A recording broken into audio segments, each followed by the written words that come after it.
everyone. Good afternoon. Welcome. Today is Wellness Wednesday workshop at Anti-Gravity Wellness. So I'm going to wait a little bit, have some people come on in. Hello, everyone. All right. So today we're talking about the 3 hidden hormone disruptors that are sabotaging your hormonal perimenopause journey.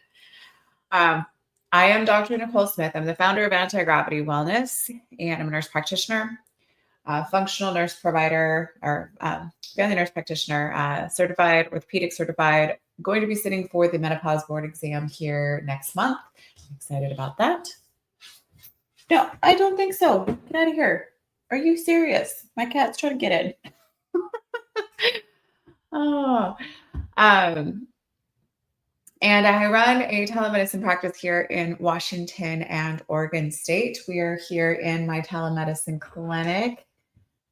A cute little sign back there. So welcome in. Cat, seriously. Very happy to be here with you guys today. Definitely make sure that you say hi as you come into the chat. Do not. No. You've never been in here. You don't get to come in here. Why do you think you get to come in here? Cat?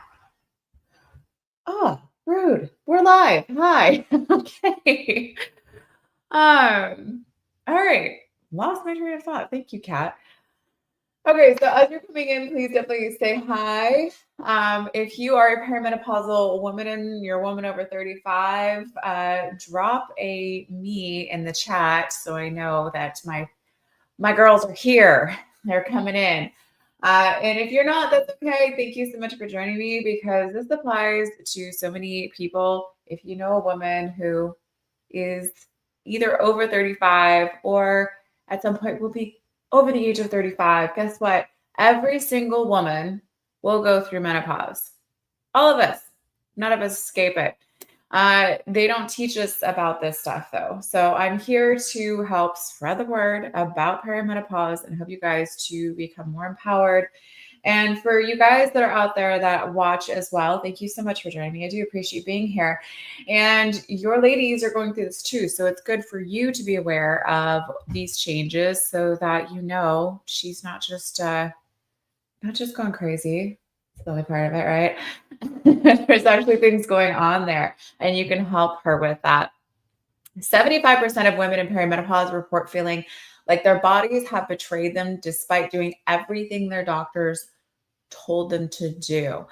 And a lot of women aren't even told that this could be perimenopause. A lot of doctors aren't trained on this. It is thankfully becoming more prevalent that people are being more aware of this. But even providers who are like, yeah, maybe that's perimenopause, they had no training on it. So they're not qualified to treat it.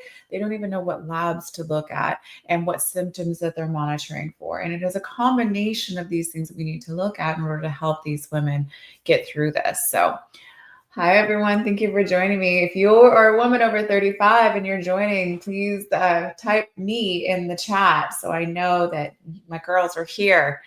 And if you're not, I still appreciate you being here. This is still pertinent to you guys. So hello, everyone. TikTok is blowing up. All right.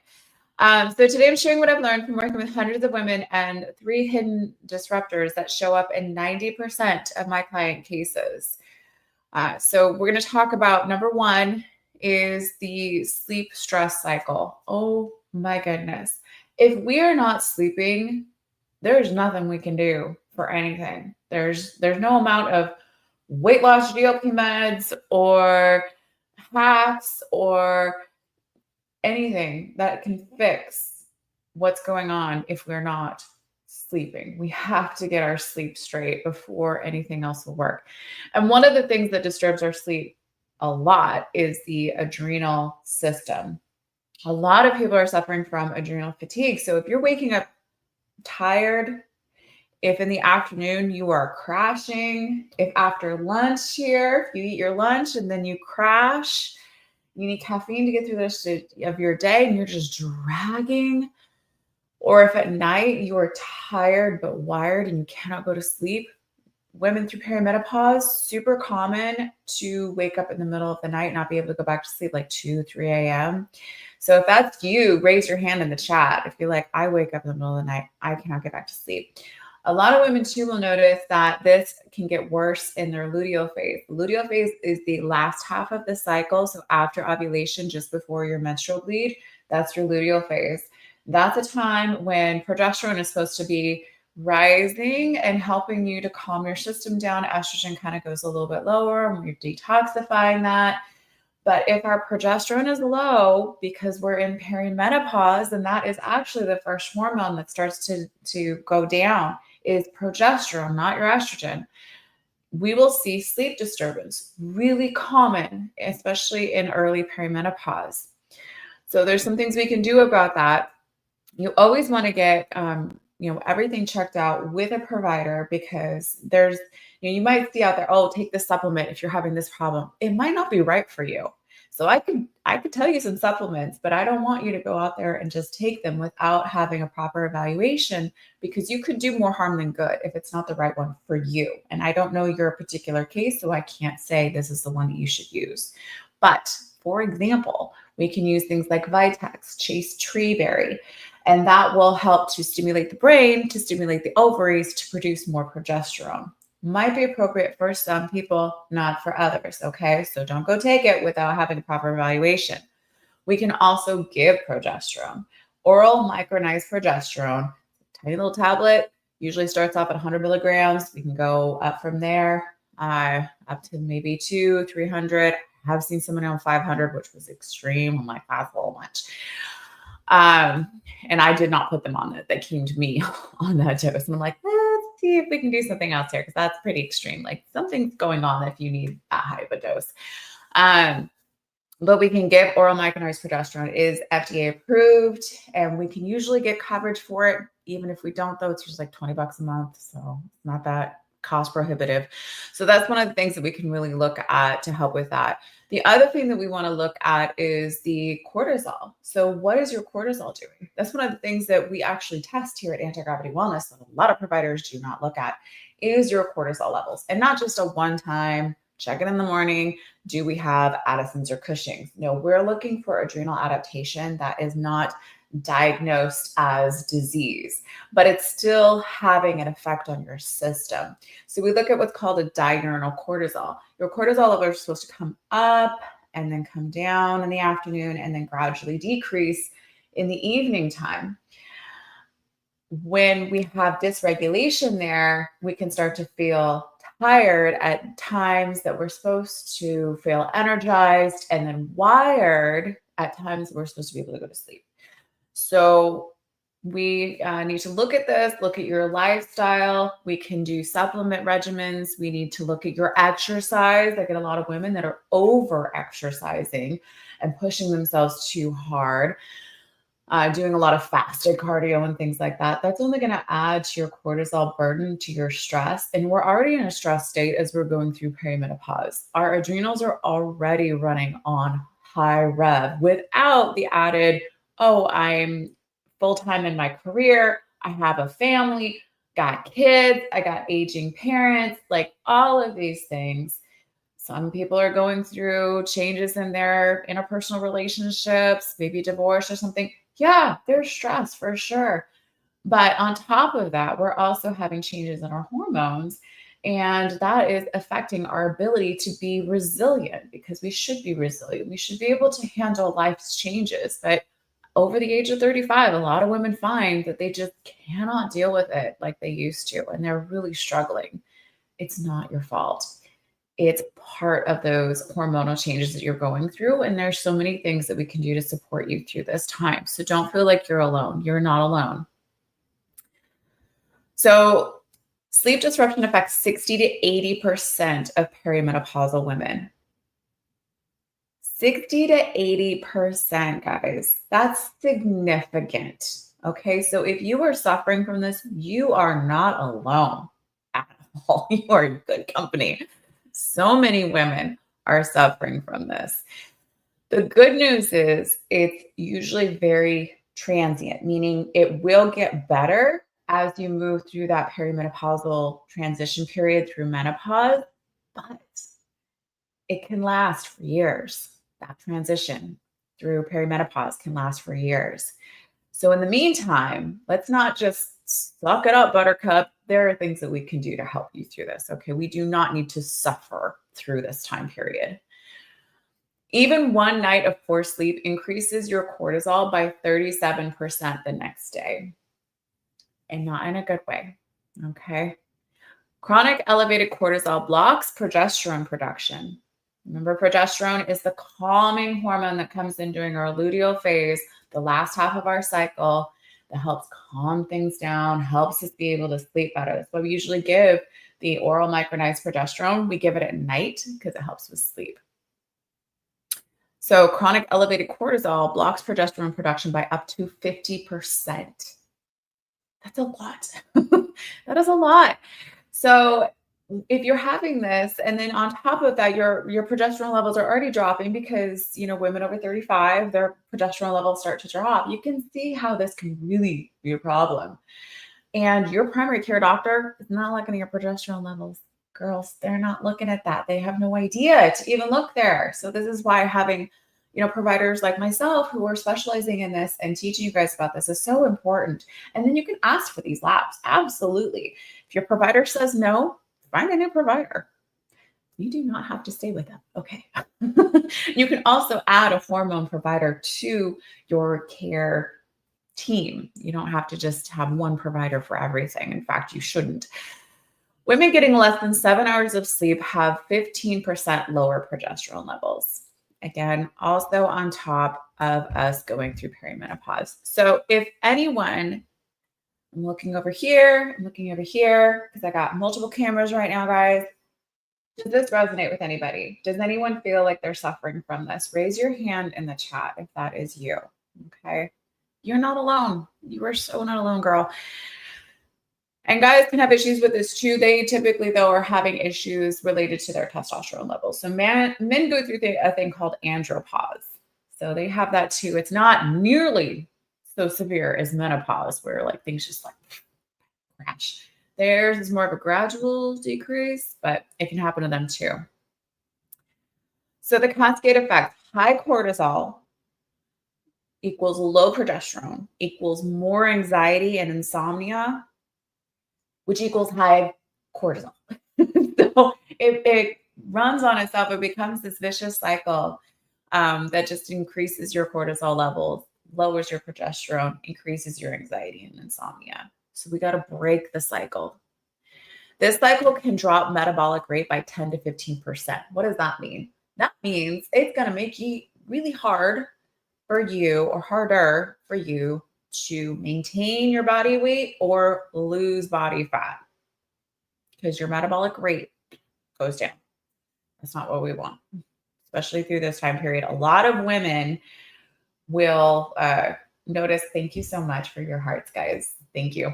A lot of women will notice that they're, gaining some weight during this time period, and this will definitely make things worse. So if you're not sleeping, it will absolutely make things worse.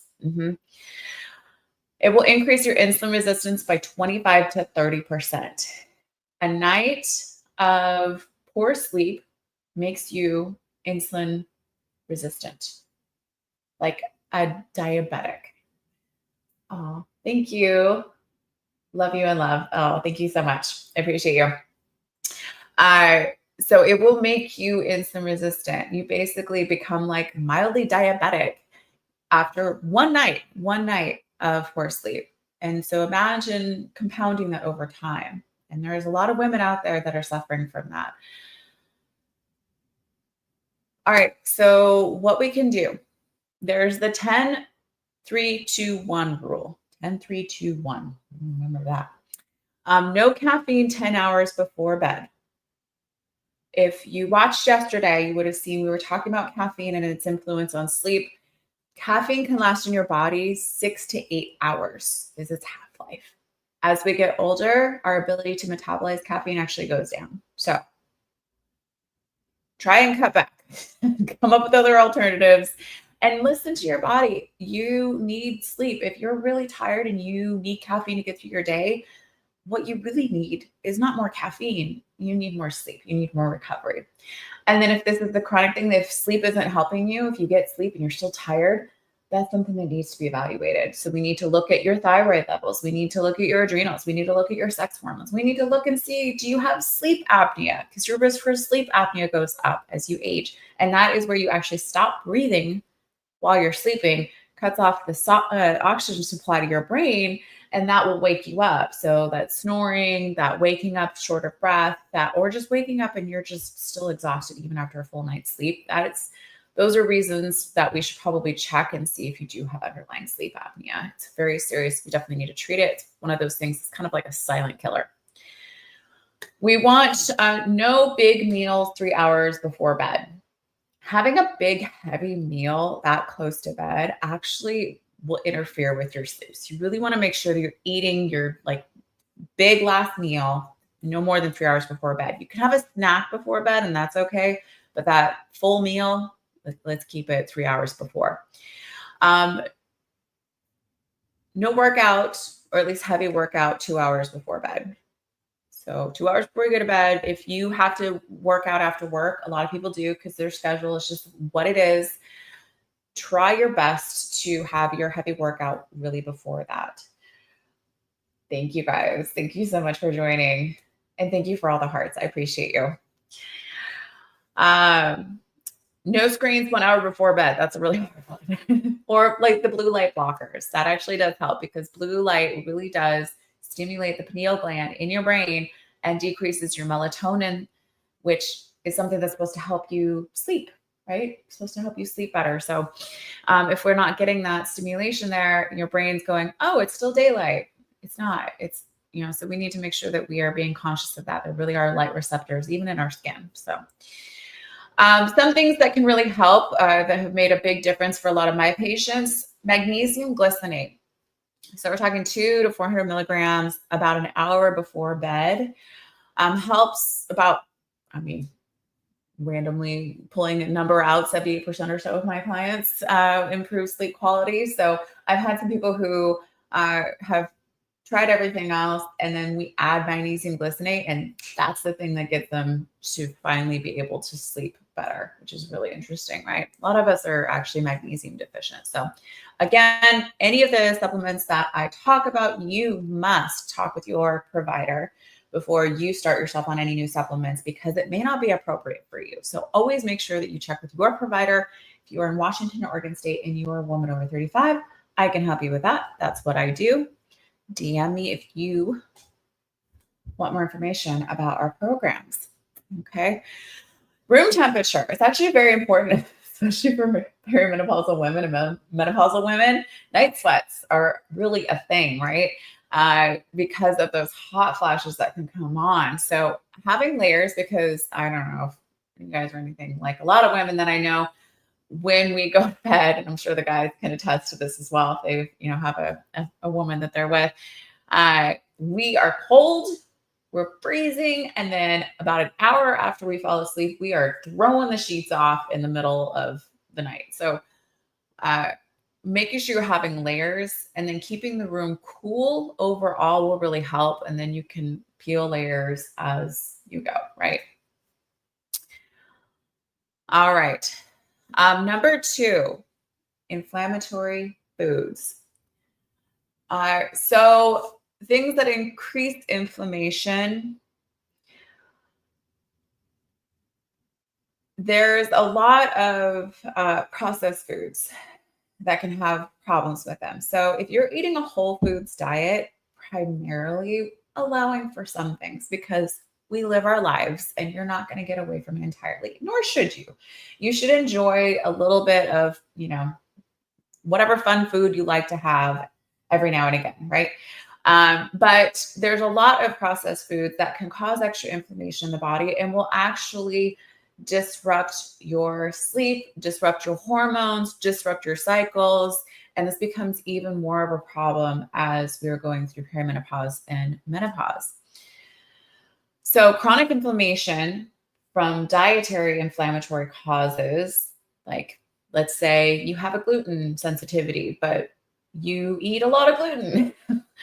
or you have a dairy intolerance, you eat a lot of dairy. So I'm not talking like true celiac disease or true allergy like anaphylaxis. We're talking about intolerances that cause low-grade inflammation. You may not even notice because this is just how you live. You just kind of feel crappy all the time, right? How many people feel crappy just all the time? And you're like, this is my normal. It's not normal. It's not normal. Chronic inflammation can reduce hormone receptor sensitivity by 30%. So, if you are chronically inflamed, your hormone receptors are not going to be accepting things like your progesterone, your estrogen, your testosterone, even your thyroid hormones will not work as well because of that inflammation that's running rampant in your body. Women with higher inflammatory markers have 2 times more severe perimenopausal symptoms. So that's one of the things that I check in my practice. We check, like thyroid antibodies. And there's so many women. I just had one the other day who she came to me on thyroid medication. So she knew she had low thyroid function. She had hypothyroidism. And we checked all the things that I normally do because she was new to my practice. We get like a huge old panel to check everything out. And we're reviewing her labs. And then I'm like, is there any other questions that you have? She goes, yeah, what's this TPO, A, B, and all that? I'm like, oh, those are your thyroid antibodies. And there were 300 or higher, which is very high, by the way. And she goes, what does that mean? I was like, oh, that's your Hashimoto's. And she's like, what are you talking about? Well, I have Hashimoto's. No one had ever told her that she has Hashimoto's thyroiditis, which I'm not surprised. I'm not surprised that her doctor just tested a TSH, a thyroid stimulating hormone, found that she was hypothyroid and threw her on levothyroxine. And then that was the end of it. That was the end of the discussion. There was nothing more that they did. It's really tragic because when we know the cause, or at least can get a closer idea of the actual diagnosis, then we have a treatment plan. And knowing that it's Hashimoto's, which is an autoimmune condition that causes low thyroid function because the immune system is freaking out and it's attacking the thyroid, it's actually destroying the cells and causing that low thyroid function, then we can address that. Yes, you want to replace the low thyroid by giving them thyroid replacement. Absolutely, because we need to address that. They're tired, hair's falling out, they're sluggish, and they don't feel good, right? So we need to address that, but we also need to address the underlying cause. And the underlying cause for autoimmune conditions is inflammation. Inflammation starts in the gut. Okay. So we need to address that. We need to address the diet. And that's one of the things that really comes up, especially through perimenopause, those women over 35. Okay.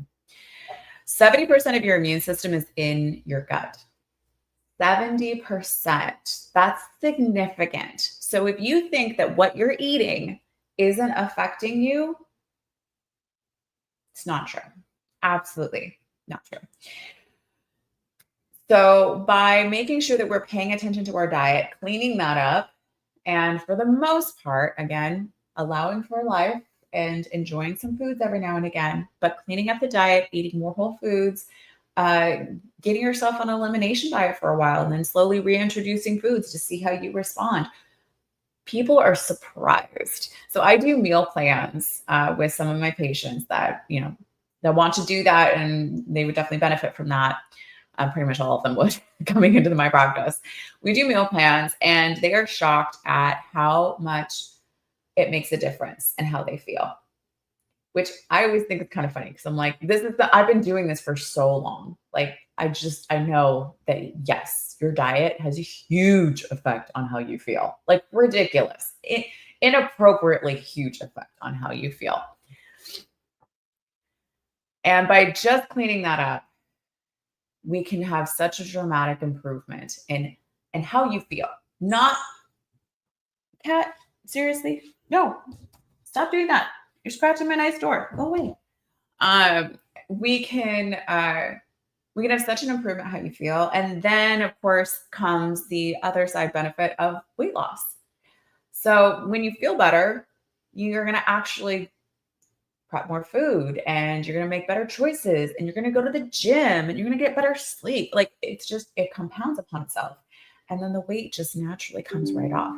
So my laptop is going to die on me really soon because I didn't plug it in. All right. So I'm going to wrap this up for you guys here. Here's a good one. Leaky gut affects 85% of, or 80 women, 80% of women with hormone imbalances. That means, again, cleaning up that diet is really important. So by doing things like taking out gluten, do that for a little while. See how you feel. You might be surprised at how much better you feel. Taking out dairy. A lot of people actually have an intolerance to dairy and don't realize it until they take it out of their diet and they feel so much better. You take it out and then later, like 3 weeks or so, try and eat a meal like you would have eaten before. Oh, yeah. Then you'll feel it. Then you'll be like, oh, okay, I get it now. Yeah. But then you can make a choice. Then you have the ability to say, I know what makes me feel good and I know what makes me feel not so great. At least later, maybe while you're eating it, it's enjoyable, of course. And then you can make that choice and you can decide, I'm going to eat this way the majority of the time. And then I know when I indulge, it's going to hurt me a little bit, but I'll be okay because I can get back on track and feel good most of the time. All right, the number 3 is over exercising and under recovering. So a lot of women through this time period will do a lot of exercise, especially because, like we talked about, the belly fat starts to increase, your metabolism is going down because your cortisol is going up and your sleep is getting worse. And it's just this terrible cycle, right? And we get more belly fat. So what do we try and do? We try to eat less and exercise more, right? That's what we're supposed to do, right? No. It's actually counter to what we want. It's going to give you the opposite of what you want. It's going to increase your belly fat because you're increasing your cortisol even more on top of what you're doing. It'll disrupt your sleep even more and it will continue to stress your body out and it's not going to give you the results you want. It's not going to give you the weight loss you want. It's not going to give you the body fat loss that you want. So what do? We fuel our workouts. You eat before you train. 20 grams of protein minimum and 15 to 25, maybe 30 grams of protein of grams of carbs. So for example, half a banana and half of a simple protein shake. Easy. You can do that, right? Because I know a lot of people, they're like, well, the only time I can exercise is in the morning before work and I don't have time to eat. Have a snack and work yourself into it. You might need to take that snack and even split it in half and have half before and half after. If you're not used to having something to eat before your workout, yeah, it's going to be a little uncomfortable, but your body will get used to it. I promise you. It will adjust and then it will actually want to eat before you exercise. So you'll notice that your energy will improve through your workout. Your recovery will improve too. And you'll actually start to lose that body fat, especially around the belly. So making sure you fuel your workouts properly and then focusing on weight training. Weight training, building muscle is the only form of exercise that will sustainably over time increase your resting metabolic rate because you're building more muscle. Cardio, you plateau pretty quickly. Your body adjusts to it very quickly. So all of that cardio, the HIIT cardio, even those, all of those classes that focus on calorie burn, your body is very adaptive. And after a few weeks, it's not going to work anymore because the body goes, got it. I can maintain this. And it's actually going to lower your metabolic rate. Progressive strength training. Progressive weight strength training, meaning you add a little bit more resistance, you add a little bit more tempo, you add a little bit more reps, you add a few more sets, very small adjustments. It doesn't have to be huge, like I put 10 more pounds on the bar this week. No, you don't have to do that unless you're a guy. Guys can kind of push a little bit more. Women, we're talking 2.5 pounds in 1 to 2 weeks, increase in your weight on the bar or something. Especially for newbies, you guys can increase more because that's that newbie gains, right? That will actually increase your resting metabolic rate so that just sitting here, hanging out, you're burning more calories, which means that you can eat a reasonable amount of food and a reasonable amount of calories without having to crash diet. Doesn't that sound like a better option? Plus, having more muscle mass equals more bone density because what builds muscle builds bone. So, weight bearing activity, we're talking not just walking. Walking is a great start. If you're not walking, start with walking. Start where you are, okay? Work up slowly, but absolutely challenge yourself to incorporate that strength training and incorporate that meal timing as well. Make sure you're eating before your workouts. All right, guys, I'm gonna wrap this up. My stomach is grumbling. I need to go eat lunch and do my recovery there. But I really appreciate you joining me today. I will be quick announcements here. I am going to be speaking at the Women in Business Conference in Kennewick, Washington, the Tri-Cities Chamber of Commerce, next week on Tuesday, September 23rd.